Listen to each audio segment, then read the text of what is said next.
Assalamu alaikum and good evening to everyone who's joining us from Pakistan. A very good morning to Dr. Malkin in the US. My name is Shanza Khan. I am the CEO and head counselor at IRI-NC. Today, we have the honor of being joined by Dr. Malkin and his team at IRI.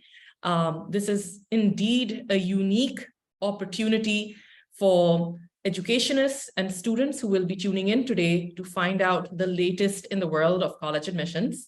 I will briefly introduce Dr. Malkin, and before we hand over the mic over to him for his presentations, I know many of you have a lot of questions. Please, if you do have them along the way, please be patient. You're more than welcome to type them in at the chat box, but we will have a proper Q&A session at the end of the presentation, and hopefully we'll be able to get to everyone's questions. So with no further wait, Dr. Robert Malkin is a professor of the practice of biomedical engineering and global health, Emeritus at Duke University in Durham, North Carolina. He is also the academic director of the International Research Institute of North Carolina. Previously, he was the Herbert Herf Professor of Biomedical Engineering at the University of Memphis in Memphis, Tennessee, and the University of Tennessee. Before moving to Tennessee, Dr. Malkin was a professor of electrical engineering at the City College of New York and a member of the graduate faculty at the City University of New York and a research associate at Columbia University. Dr. Malkin was the founder and director of Engineering World Health and the Global Public Services Academies, organizations dedicated to improving healthcare in the developing world. Dr. Malkin received his MS and PhD in electrical engineering from Duke University in 1993. Prior to attending graduate school, Dr. Malkin taught English in Thailand, worked at EM Microelectronics in Switzerland designing integrated circuits, worked for Cordis Corporation designing pacemakers, and worked for SANS Incorporated designing heart-lung machines. Dr. Malkin received his BS degree in electrical engineering from the University of Michigan in 1984. He has received numerous awards, including service awards from the Republic of Nicaragua, Memphis, EM Microelectronics, and Cordis Corporation, an outstanding faculty research award from the College of Engineering, an established investigator award from the American Heart Association, and an award of innovation and excellence in undergraduate education from the president of the City College of New York. Dr. Malkin served as an expert advisor to the World Health Organization's Advisory Group on Healthcare Technology, Advisory Group on Innovative Technologies, and on the World Health Organization Subcommittee on Medical Equipment Donations. Dr. Malkin, without any exaggeration, I can say that that's one of the most impressive CVs I have ever come across. And with that, I'll hand over the mic to you. Thank you once again so much for giving us the honor of joining us all today. Thank you. Well, thank you, Shanza. That was very kind of you. Angie, would you go ahead and share the screen and maybe introduce yourself as well? Absolutely. I'm really sorry to say I don't have that CV, but I am very excited to be here and to tell you a little bit more about IRI. I'm Angela Parra. I'm IRI's director. It seems like I'm having some issues with my video. And I'm currently in the Netherlands studying my master's in educational sciences, and I will be taking care of the slides right now. So, Dr. Malkin, take it away. Please, if you can go to the next slide, Angie.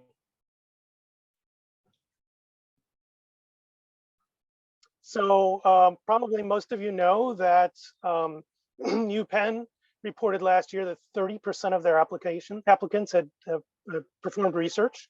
Columbia University in New York City is asking explicitly, have you conducted academic research? Have you conducted research? So, what are these people talking about? Why is this all of a sudden so important for college applications? Let's talk about that just for a couple of minutes. First of all, what are they talking about? When a college application asks about research, what are they talking about? They're talking about academic research, first of all. When we academics talk about research, what we mean is academic research, sometimes called scholarly research. This means that it's systematic, it's using primary sources, original sources, original data, not a Google or Wikipedia or something like that. And typically is written up in a formal scientific format. So that's academic research. That's what they're asking for. Have you done academic research? Why research? Well, the fact of the matter is at universities, we've been collecting essays as part of our college application for years, as long as I can remember. Why do we bother with that? Look, I'm an engineer. Why do we bother with writing samples as part of engineering? It's because in order to succeed in American university, you need clarity of thought and clarity of expression. And research, having conducted research, written up research, academic research, demonstrates these two things. So it's another way for us, the universities, to determine whether you've got some of the critical elements for success in our environment. Can you advance the slides, please?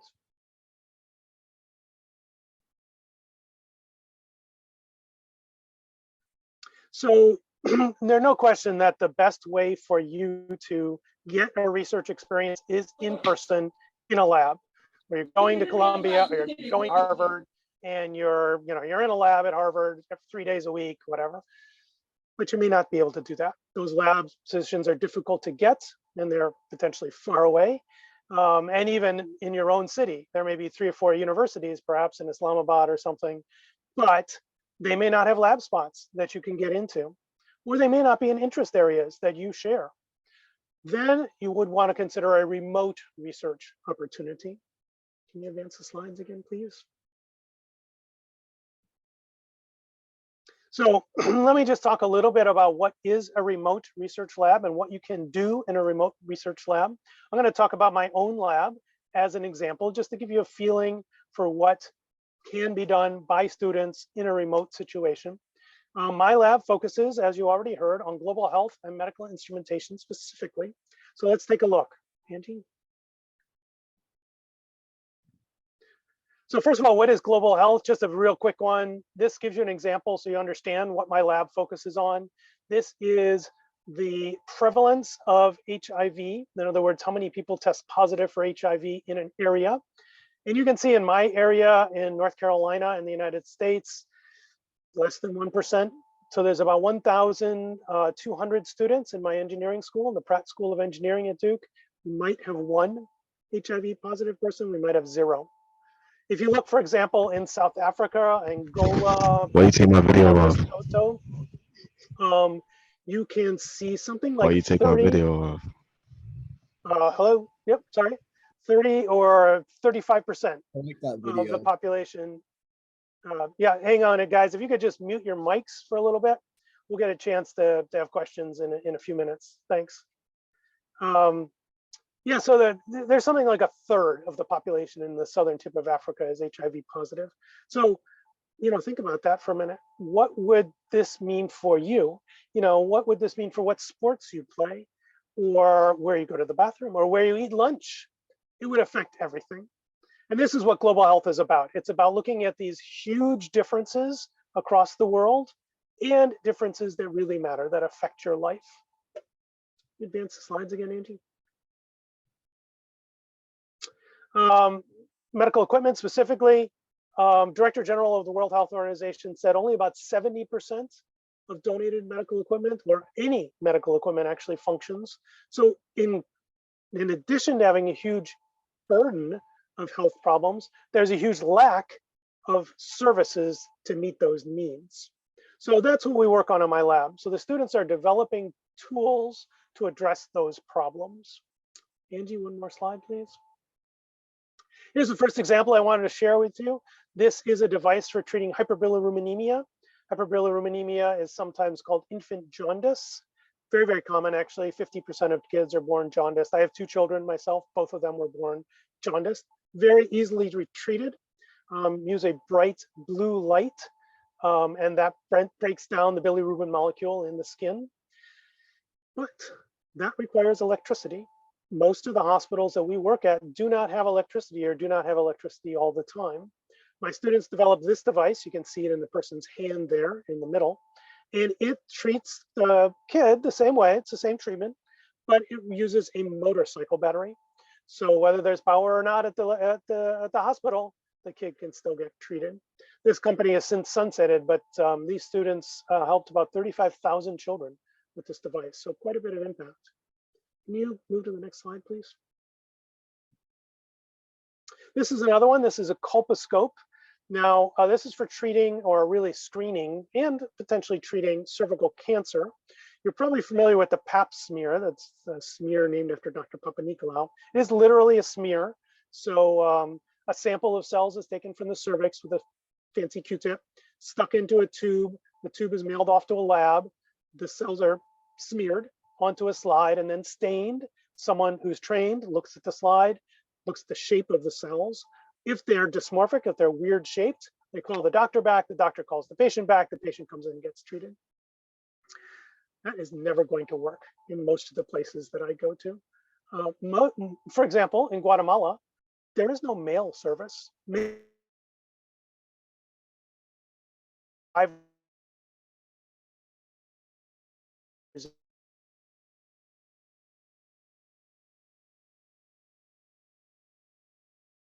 Cervix and treat the cervix if it's showing signs of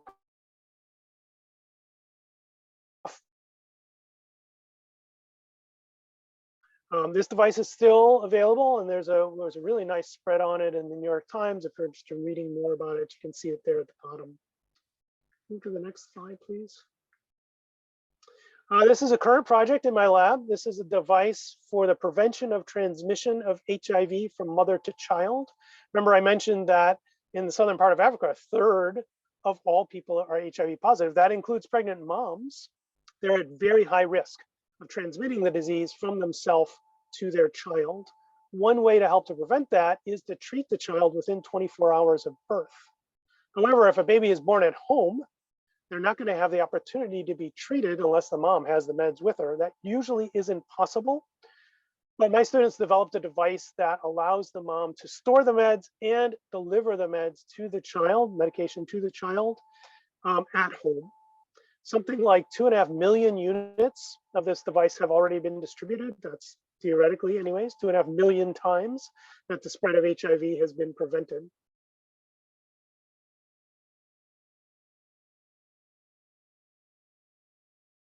This will be the last one, I think, of these. This is an endoscope that my students developed. The guy right in the dead center is Dr. Lee. He works directly across the street from me in the medical center at Duke University. And this is a device for mostly follow-up of throat cancer. Now, there is an endoscope that everybody is familiar with in the US, perhaps, in Pakistan as well. But the normal endoscope is like $85,000 brand new, even 10 or 15 used. This device costs $600. So it is much, much cheaper. It doesn't have all the features, of course, of the expensive devices, but it does enough to do the one thing that this study was interested in, which is following up people who have been treated with throat cancer. Just entered clinical trials a couple months ago. One more slide, please. So just let me talk about a couple of additional high school students. These are more recent, I should say. This is Sanjana. Sanjana came through the IRI program. She's now actually a student at Duke University. And her study through IRI was the effect of vaping on the immune system. She surveyed about 1,000 people, I think, if I get the number right, about their vaping habits and their cold and flu symptoms as a surrogate for the immune system. And indeed discovered that those who vape have more frequent colds and flus. And those who vaped more have worse cold and flu symptoms. I believe it's the largest study of its kind, in fact, on this topic. Can you advance the slides one more? This is something we're really proud of as well. Khalid Talib is one of our students who got a presentation just presented last November at the Annual Society of Neuro-Oncology, one of the big conferences for those in the area of oncology, and did a great job with his presentation. His presentation was specifically on the treatment of meningioma. Can you advance one more? And this is our most recent. This is Ashvin. Ashvin is still a high school student, not an IRI student because he's all finished with his work, but he did a super interesting piece of work on an exoskeleton. So an exterior piece of mechanics, you can see a picture of it in the right there, for people who have lost the ability to control their hands through stroke or perhaps other accident. And this was just research recently published in the British Journal of Medicine and Medical Research. Angie? Yes, let me tell you, thank you, Dr. Malkin. That was very, very interesting. Now let's talk a little bit about IRI and how we can make those things happen. Maybe you as a student can be one of our newest students publishing some of those very interesting papers. So IRI, what we do is that we offer remote research opportunities for high schoolers like you, and you can get involved right now. Oops. Sorry, so IRI started, I like to say that we're a pandemic baby. So it started when the COVID pandemic hit, and Dr. Malkin, who you just heard, he had a lab at Duke and he had high schoolers there. So they had, obviously they couldn't go there anymore, not Dr. Malkin, not the student. And so he was very concerned about how they were going to continue their research and their process. So he got together with a colleague from Duke called Brittany Sick, and they created IRI. And at first they thought this was going to be a great opportunity, maybe for the current students or some students in the Durham area, North Carolina, but we now have students from 18 different countries, and that number is changing rapidly. We are very happy to have students for multiple reasons, because they want to improve their CV and their chance of getting into a top tier university, or because they're really, really interested in a specific subject and they want to contribute to developing that area in the research field, or for many, many other reasons. Either way, we are thrilled to be able to support people in their research journey. So there are many reasons, like I said, why people choose to join us, but it's also, I want to highlight some specific things, like the fact that here at IRI, you get the chance to work directly with top tier world-class universities, not just graduate students. So they will be with you one-to-one, supporting you and guiding you through the process. You'll also have a graduate student who's going to be there for you, but the relationship with the principal investigator, that great faculty from top tier universities, is very important, as well as obviously conducting research. And if you are part of the IB program, you might be familiar with some of the terms that you see here, like CAS or extended essays. There's a possibility of mixing them, and we will be able to support you in those processes as well. Also, if you, like I said before, if you're interested in joining one of the top tier universities and you're a little bit concerned about how you are going to make your CV stand out or your application stand out, this is a good opportunity for you, because you will be working in a long-term project. And the fact that you stay in a long-term project is something that is greatly appreciated. It shows commitment, determination, and a lot of more skills. This is a very interesting extracurricular for that reason, and it could also grant you letters of recommendation from your PIs, principal investigator, or your graduate student based on your performance, of course. Now, should you choose to join us for the IRI program, I'm going to explain that a little bit later. You could get a human subject research certificate, which entails a little bit more extra work, but that is part of the extra things you can get with us, and that could absolutely be an interesting feature in your application, as well as the main one, your publication. It shows clarity of thought, that you're curious enough and that you're willing to see your project through the end and go through all of those stages successfully. So there are many ways in which you can get involved as a student. You could join the Research Assistant Program, which is our most thorough program, where you get to work as a full lab member. So you attend the lab meetings of the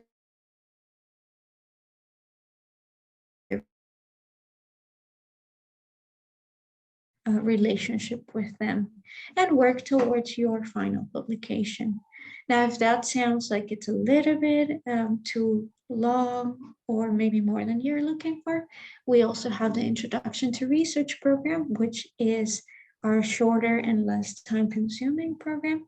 You get to have 1 hour-long meeting with your graduate students, but also with the supervision of your PI, and you will be taken from zero, say, I don't know what I'm going to do, to completing a literature review, going through all the stages and learning all the basics of how to research. Most of the work here will be with your research mentor, but let's not forget that PI will also be there for you. So here you can see the program comparison of the two I just mentioned, the research assistant program, which is, like I said, longer, 16 sessions per term, and you usually join for multiple terms. It's still an individual program. And we have the intro program. Now you can join that program, and we have different formats depending on what you're looking for. You could go for the individual program, which is the one pretty much I just mentioned, 8 sessions, 8 weeks, individual, or you could go for the group, which is the exact same program, but in a group setting. Or finally, you could choose the express version, which is something that's quite appealing in the summer when you want to get a little bit more done in a shorter span of time. So you have 8 sessions for 4 weeks, 2 hour-long sessions per week. Still an individual program. So here we have a big overview of some of our faculty members, and they are really incredible, and they've been doing crazy, incredible things out there. And more importantly, they have a lot of experience and years of teaching that will help you and guide you through the process. I'm going to just show you a little bit more faculty members over here.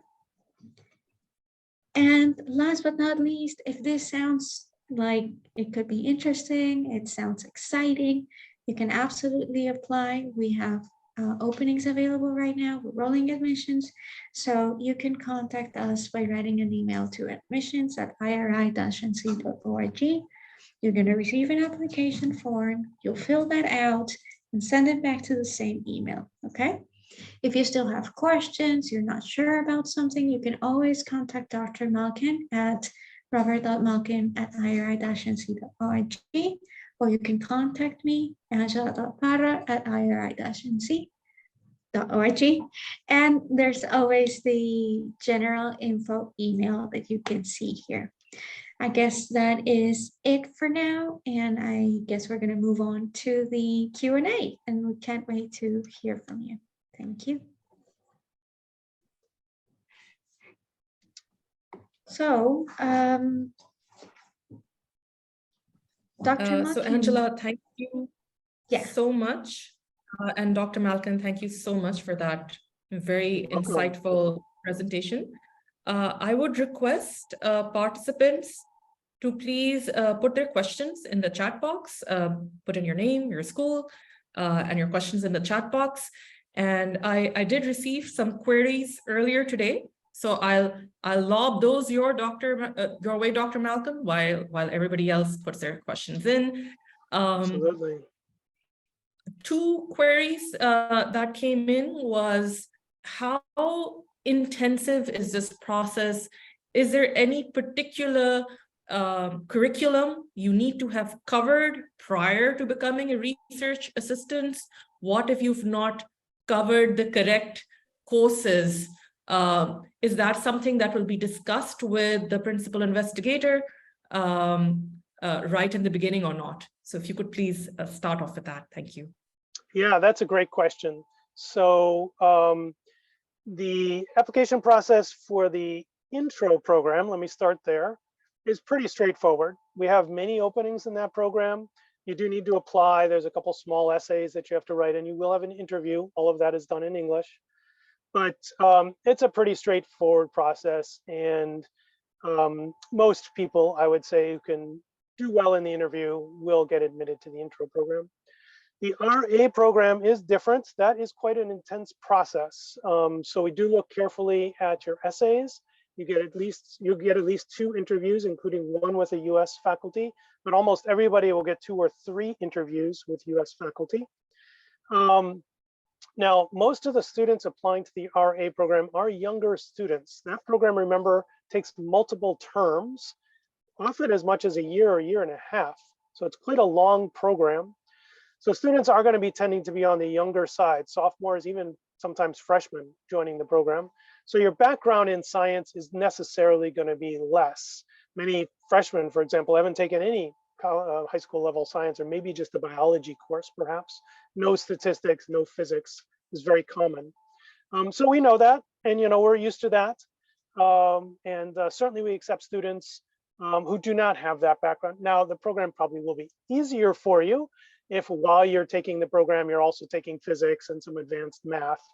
But the fact is, that is not one of the determining factors. Students who come to the table with passion, curiosity, interest, and really can express that during interviews with the faculty have a very good chance of getting a match. And you said there are 2 questions that you had. Maybe we'll take the second one, and then I do see the chat window is piling up some questions as well. So Dr. Malcolm, let me start putting these your way. Some of this is actually overlapping. We have Hassan J present with us today, who's asking, what kind of fee structure should we expect? And is this program focused on STEM subjects only? Sure, let me answer that question. There was a question about financial aid as well. Let me lump all those together. First of all, the STEM question, absolutely correct. This is a focus on biology, physics, chemistry, mathematics, and engineering. So we are STEM focused.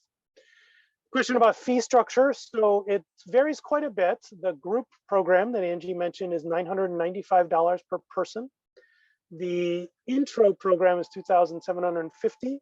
And the RA program is, I can't remember, but quite a bit more, like around $8,300 per term. We do offer financial aid for those programs, however, and please don't quote me on those prices. I'm not very good with that.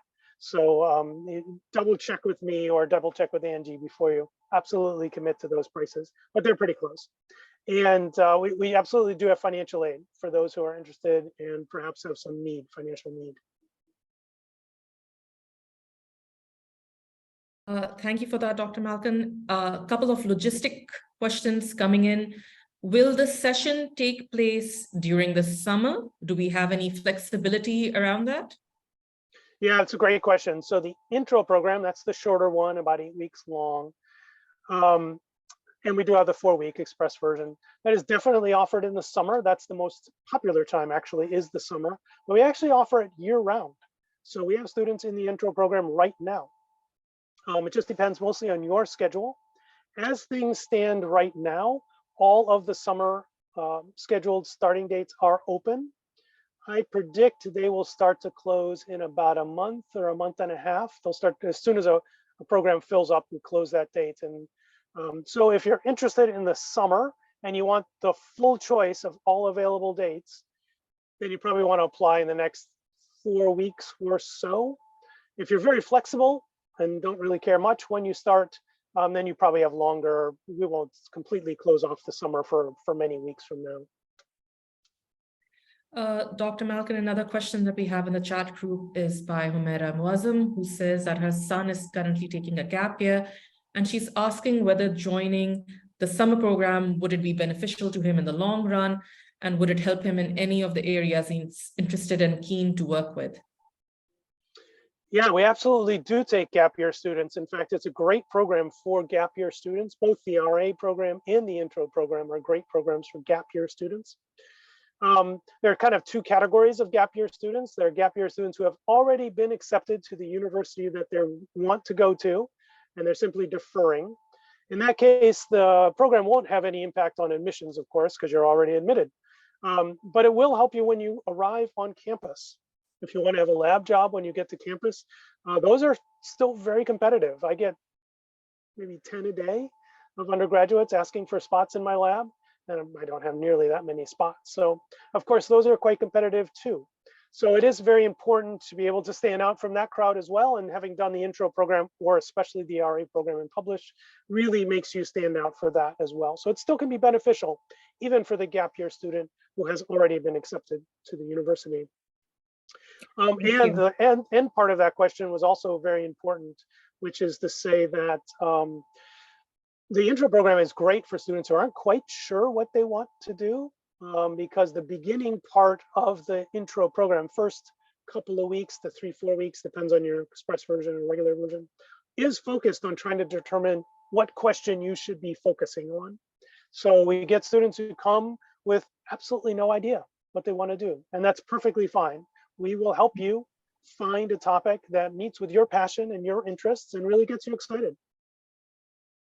Dr. Malkin, that actually leads into the next question that Okay. Eliza is asking on how would you recommend picking a subject of research and how they are guided to do that? Sure. So let me answer that in two parts. First of all, how do I suggest you find one? The best way to find one is to start keeping up with science. There's plenty of websites that report on science. There are good YouTube channels. You can also, subscribe to some online magazines, which are reporting scientific findings week after week with short, 5-10 minute videos or potentially short articles of just a page or so. And also the major players like BBC, CNN, they also have science reporting desks that are reporting on major findings every week. The best place to start is to start reading the BBC science section, or whichever is your favorite, every week or even every day. You'll find topics that just really take your interest, that you really become very interested in a topic. They'll typically mention specific researchers and specific bits of research. That's the place to start because it's going to give you a broad view, and then you can start narrowing it down.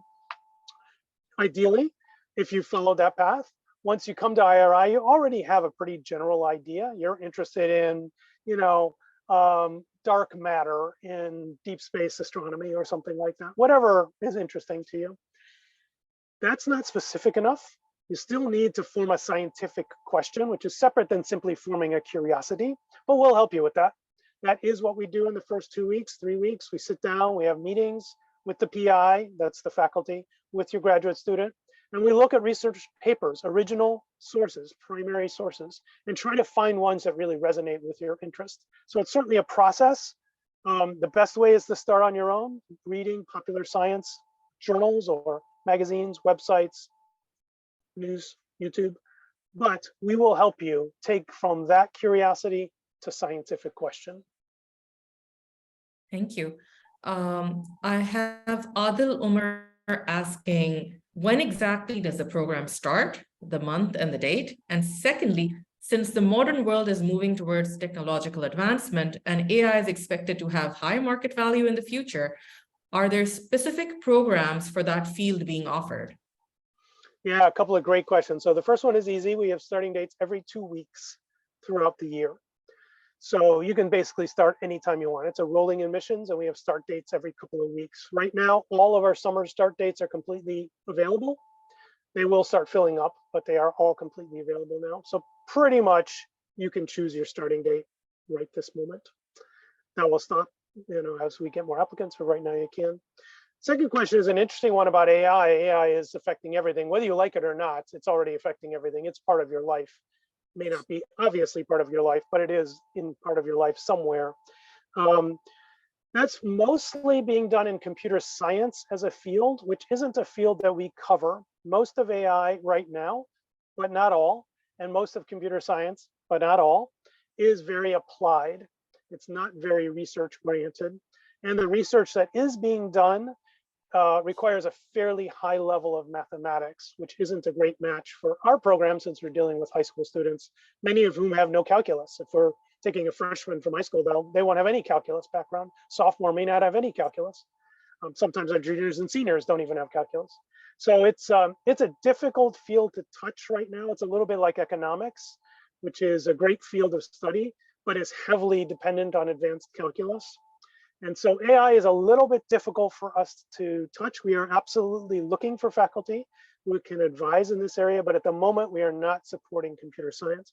We are supporting computer engineering, which is close to computer science, but not quite the same field and doesn't typically deal with AI. Thank you. I have Eliza asking another question and saying that she's interested in bioinformatics.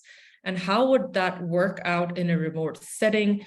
And with a follow-up question on would they have the opportunity to be published in the intro program as well? And I think that is the ultimate question that a lot of students have on their minds right now. Well, let me answer the first one and then I'll answer the second one.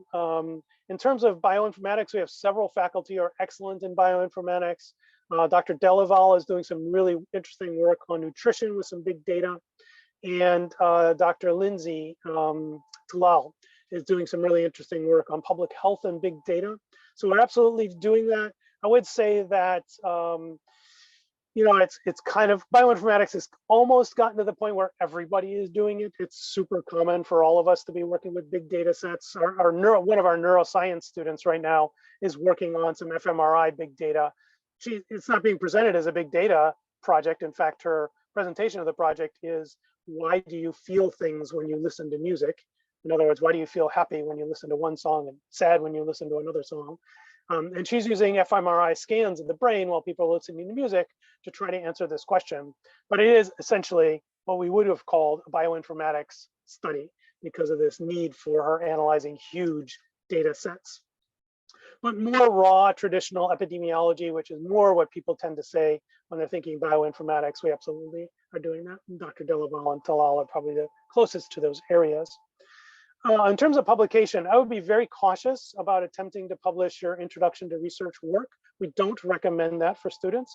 The reason is because you won't be able to publish it in a peer-reviewed, archived, impact factor rated, international competitive journal. In other words, a regular journal, the kind of journals that my graduate students publish in. You will not be able to publish in those kind of journals.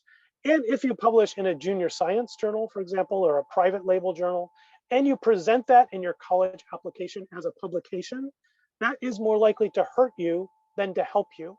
We can tell the difference. I've been doing this for 25 years. I did 2 years of admissions work at Duke. We know the difference. This is our job, is to know what the difference between all these different publications are. So if you claim a junior science journal publication as a publication, we will know the difference. And we now know you don't know the difference. So I would not recommend that. I know that there are some people who do it. Certainly if you present it as an experience, I had this fabulous experience. I grew because of this. I learned because of this. Absolutely. You know, any experience basically that you can express well, that expresses something that happened, you know, important in your life, that's fine. But the point is not the publication then, the point is the experience that you had.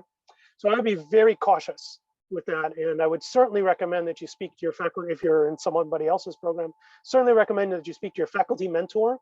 A senior faculty who's been around the block several times will know the difference and will be able to help you decide whether that particular journal you've targeted is worth your time or might actually make things worse. I think you actually raise a very important point, Dr. Malcolm, and I'll tell you that in our part of the world, there is frankly not enough knowledge about what are the kind of publications that these high school students should be targeting for admission to top universities. I think that is the ultimate question that kind of, you know, some students are kind of diplomatic skirting around where they're asking you this. And therefore, if that is the aim, so I'm just going to, you know, turn the question from the other hand. If the aim perhaps of this research is to get a publication to look better in your college applications, then what is the program which is the right one for that student? For those students, I would definitely recommend the RA program. That is the goal of the RA program, not only to help your college application. Hopefully you're genuinely passionate about the field and you're truly enjoying the work, but in addition, also the college application. I would say, I mean, there's many great programs, and I'm sure there are many great universities that you may be able to get involved with in your hometown. If you have a senior faculty, including Pakistani senior faculty, been around or presenting at international conferences or traveling, they're going to know which journals are good ones and which ones aren't. So if you're being advised by a faculty, not just a graduate student, but a faculty, you are more than likely in very good hands and take their advice. That is, in fact, one of the pieces of mentorship. That's kind of an element of good mentorship is to guide your mentee in where to publish. But as I said, of course, it's not always that easy to find a local position, and then a remote position. Just be sure you have a faculty that you're working with, and they'll be able to guide you in this question.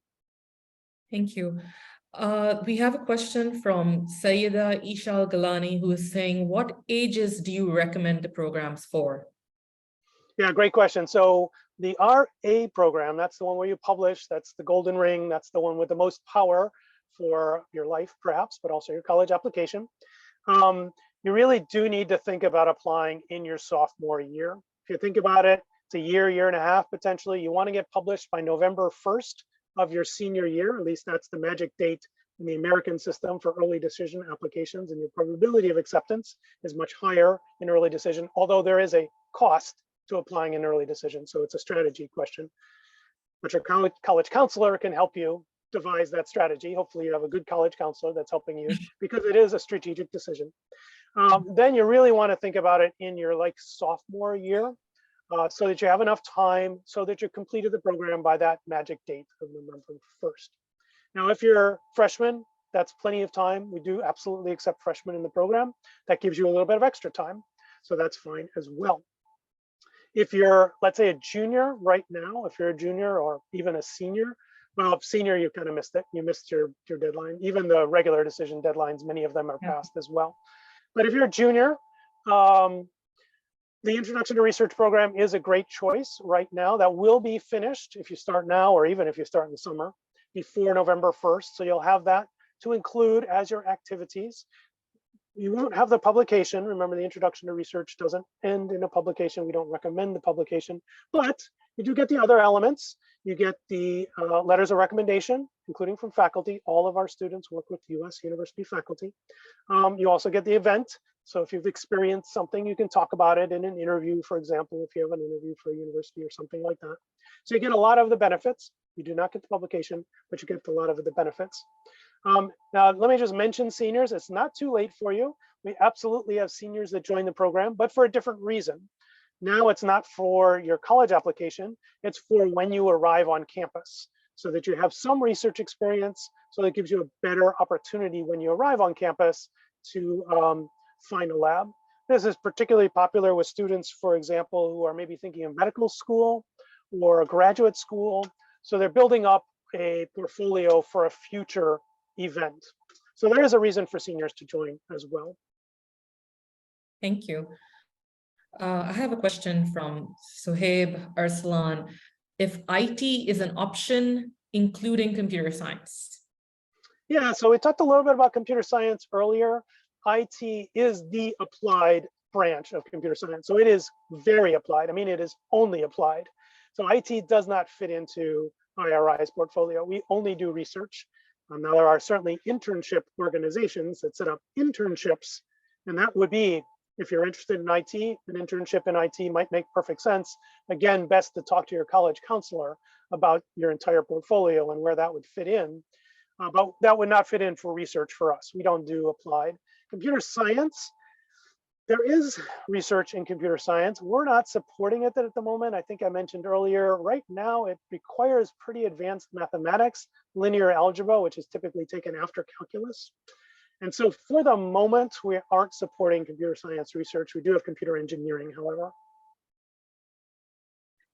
Thank you so much for that, Dr. Malcolm. I don't see any more questions in the chat box, but one that I'll put your way, because we don't often get somebody with your credentials, access to them. And you briefly alluded to this, but for our broader audience, the fact that you had the opportunity to be on the admissions committee at Duke, I think is, once again, is something we would kind of like to hear from you, that when you are assessing applications, obviously, we have the broad overview. Grades are very important. Your SAT score is very important. Your extracurriculars are important. You have what level of awards have you received, whether at the national level, at the international level. But if I was to ask you, above and beyond this, what are you looking for?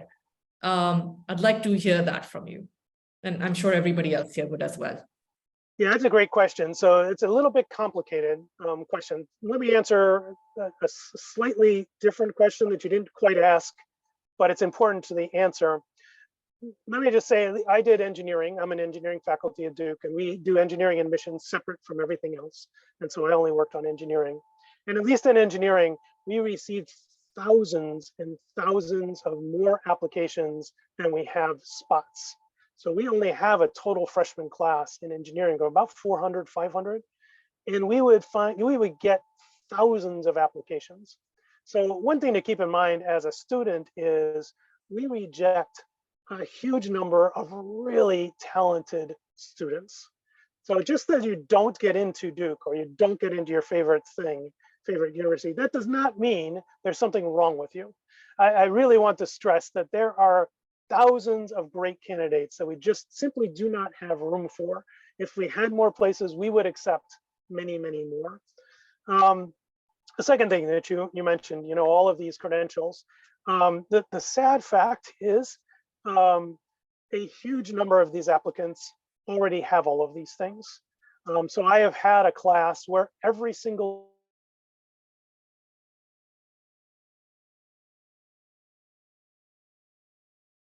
so it's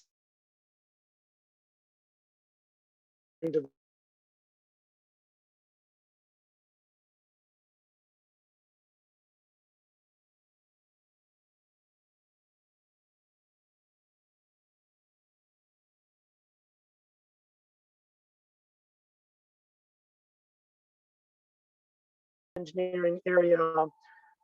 There's lots of engineering programs in the US, like FIRST and robotics programs and things like that. Of course, research in an engineering field, if you're interested in engineering.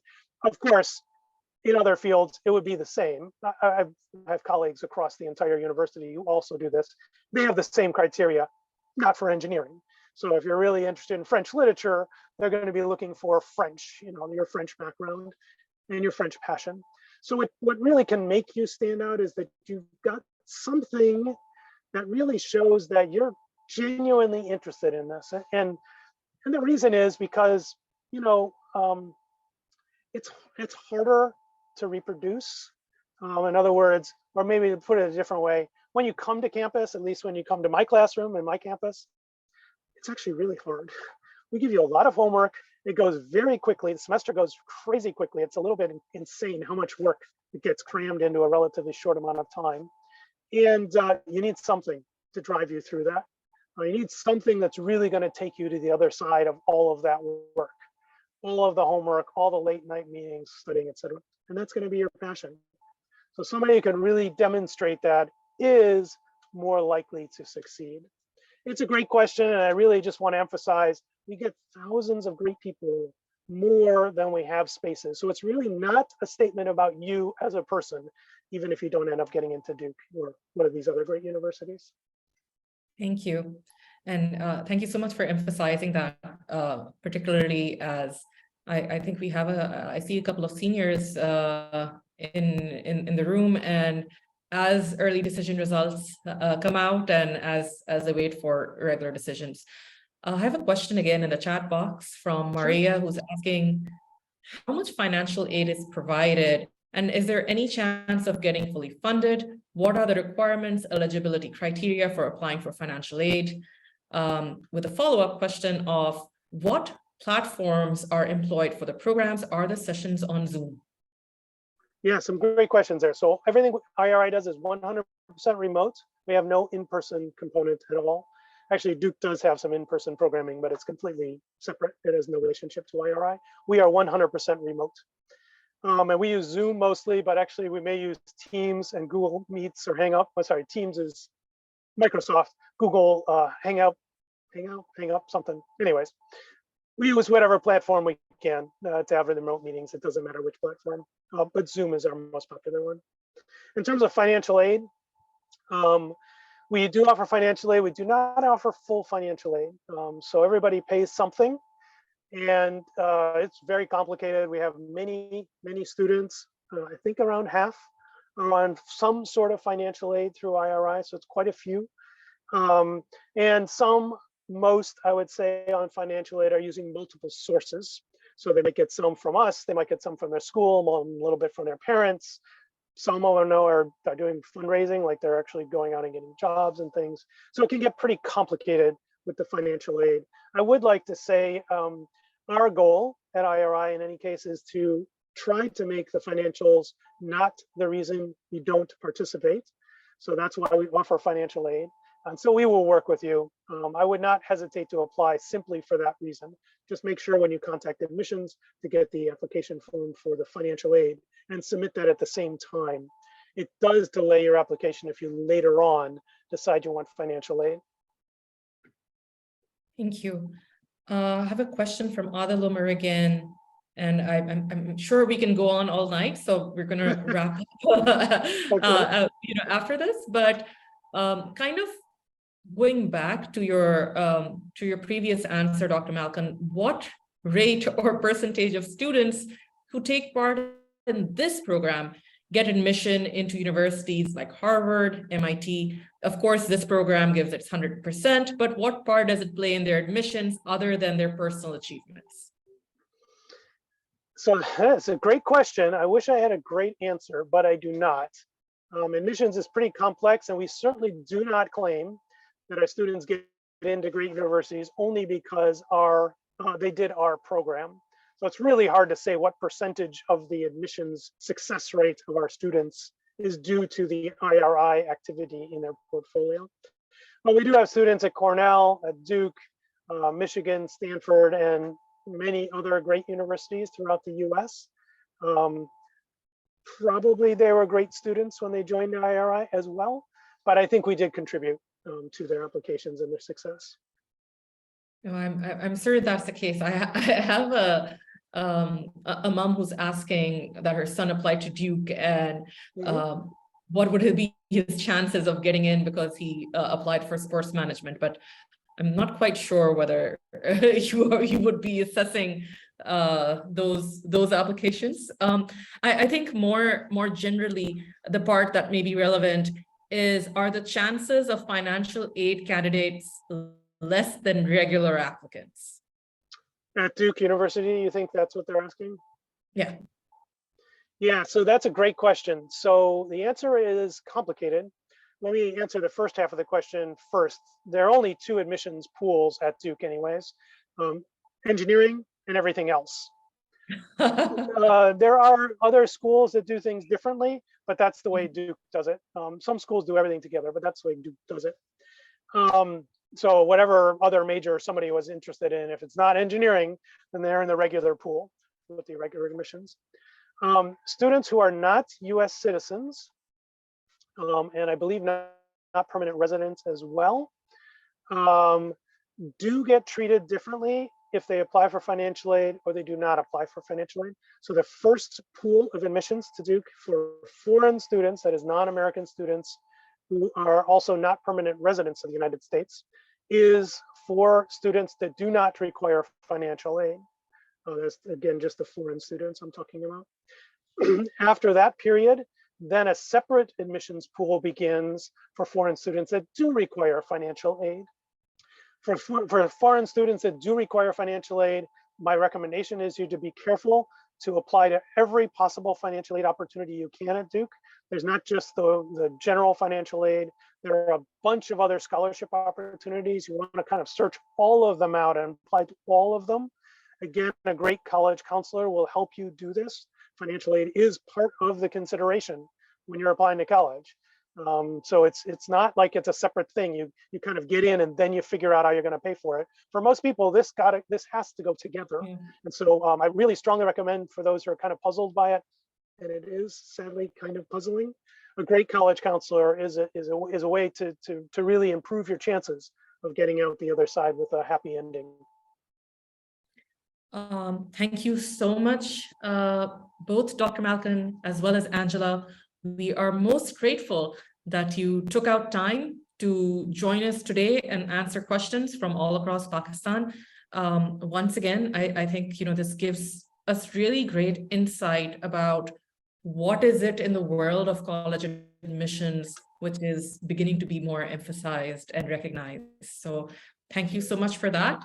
And we will, of course, share your contact information and put it out as well. So for everyone who would like to, if you have further questions for the RI team, please reach out to them and ask them program specific questions, any that you may have. And I strongly recommend that, particularly if you have a passion and if you're looking at top colleges, this is a program you would strongly want to consider. Great, thank you. Thank you everybody for coming. Thanks for hosting. Thank you so much once again.